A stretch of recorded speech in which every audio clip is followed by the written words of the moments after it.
திரியேகத்துதி ஏகத்துவமாக வழங்கு.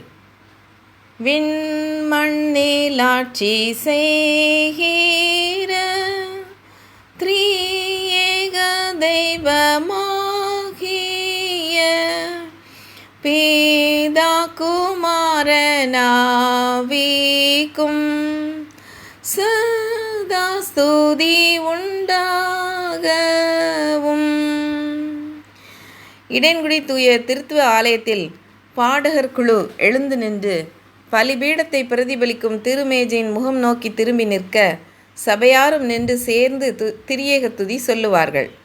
சில ஆண்டுகளுக்கு முன்னால் பாளையங்கோட்டை தூய திருத்துவ பேராலயத்தில் அருட்திரு அறிவர் ராஜசேகரன் குருவானவர் அவர்கள் பிரசங்க பீடத்தில் அருட்செய்தி முடித்துவிட்டு அங்கேயே நின்று சபையாரை நோக்கி திரியேக துதிக்காக எழுந்து நிற்போம் என்று சொன்னவுடன் மேற்கண்ட பாடலின் 4 வரிகளையும் எல்லாரும் சேர்ந்து பாடி முடித்த பின் அதன் பிறகுதான் பிரசங்க பீடத்தை விட்டு இறங்குவார்கள்.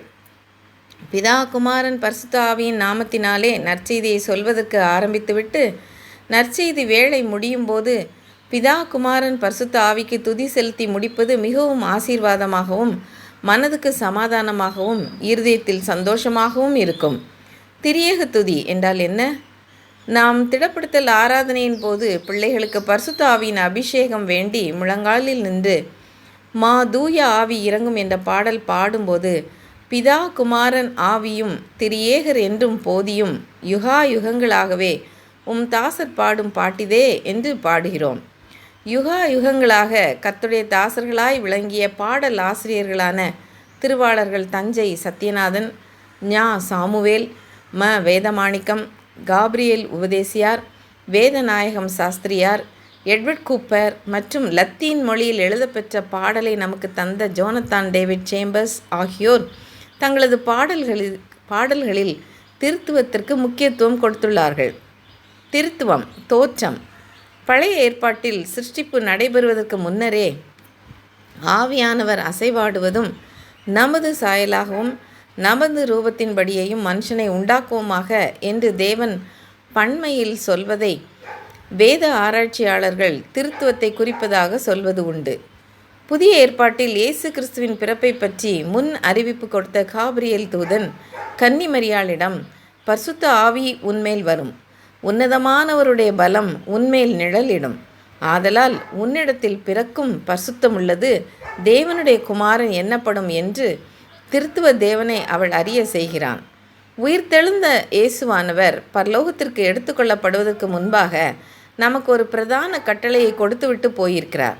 நீங்கள் புறப்பட்டு போய் சகல ஜாதிகளையும் சீஷராக்கி பிதா குமாரன் பரிசுத்த ஆவியின் நாமத்தினாலே அவர்களுக்கு ஞானஸ்நானம் கொடுத்து கட்டளைகள் யாவையும் கை கொள்ளும்படி உபதேசம் பண்ணுங்கள் என்று திருத்துவத்தை பற்றி நமக்கு தெள்ள தெளிவாக சொல்லி போயிருக்கிறார். அப்போஸ்தலனாகிய பவுல் கொரிந்து பட்டணம் மற்றும் அகாயா நாட்டு விசுவாசிகளுக்கு வாழ்த்து சொல்லும்போது கர்த்தராகிய இயேசு கிறிஸ்துவனுடைய கிருபையும் பிதாவாகிய தேவனுடைய அன்பும் பரிசுத்த ஆவியினுடைய ஐக்கியமும் உங்கள் அனைவரோடும் கூட இருப்பதாக என்று வாழ்த்தினார்.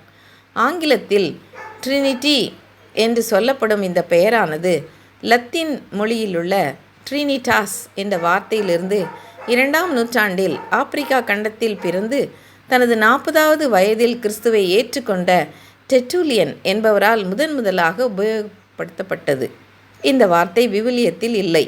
ஸ்பெயினில் கிபி 589ஆம் ஆண்டு நடைபெற்ற 3ஆம் ஆலோசனை சங்கத்தில் நிசையா விசுவாச பிரமாணம் உருமாற்றம் பெற்றது. 5ஆம் நூற்றாண்டு இறுதியில் லத்தீனில் எழுதப்பெற்ற அதனாஷியஸின் விசுவாச பிரமாணம் ஏற்கப்பட்டது. கிபி 325ஆம் ஆண்டு கான்ஸ்டன்டைன் என்ற பேரரசர் துருக்கி நாட்டில் உள்ள நிசையா என்ற இடத்தில் பேராயர்களின் ஆலோசனை சங்கத்தை கூட்டி முதலாக நிசையா விசுவாச பிரமாணம் ஏற்பட வழிவகுத்தார். தான் உயிரோடு இருந்த நாளெல்லாம் கிழக்கத்திய மற்றும் மேற்கத்திய சபைகளில் சமாதானத்திற்காக பாடுபட்டார். இவ்வாறாக திருத்துவம் உள்ளே வந்தது. போற்றுவோம் ஏகத்துவமாக.